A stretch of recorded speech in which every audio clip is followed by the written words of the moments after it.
and this is what I'm going to talk about today. I'm going to talk about the feeds. I planted on the onset of this rain. I planted over 5 acres of Chorus Guyana. You remember very well what I was trying to criticize on you farmers, or criticize on we the farmers, is that we always be with grass.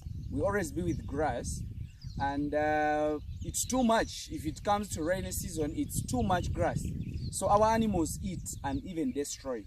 But this is what you're supposed to adopt. I'm not very sure that every person of you, or anybody of you, or any of your relative, or even you, or even me, can be able to buy, let's say, 1 square mile or 500. Why do I try to do this? Why do I have to handle the genetics and even handle the nutrition? That is the focal point of goat farming, or not even goat farming alone, but also animal farming. What really hurts me, or even other people who think like me, is that we be with the rainy season and we be with a lot of grasses. If you're driving on the road, you find very good and nutritious grasses that you can see on the road. The grass that is really palatable for animals. But what happens, you come back in a dry spell when that grass dried up from the road, or not even road, even in your lands, and it has not worked at any point. And in other countries like Kenya, they don't have access to such kind of climate. But they are doing more farming than even us, which really hurts me a lot.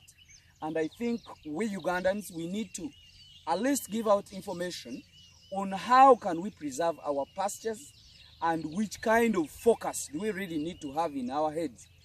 We are not crazy, we are not stupid, we are not weak, but we only need to tune in for our goat farming as a project, or even cattle farming. So what do I say today? I planted here 5 acres of Chorus Guyana. They have now come up. I'm going to start, actually I'm going to start weeding them. So in 5 acres, I do expect each acre to give me like 350 bales. So if each bale is over 18 kgs, that is over 6,000. Well, that means in each acre, I will be getting a ton after 3 months. So here is the grasses that I have really planted, and you know, they have come up. It's now 2 weeks. They have come up well. So what I'm going to do is start weeding and remove all those weeds that are really not necessary, such that we can allow them to grow faster, and then we can start harvesting. So my idea is we really need grass. We need to preserve our grasses. Reason being, we cannot all own a square mile, and you know, we all need to do goat farming because the demand, we cannot sustain it.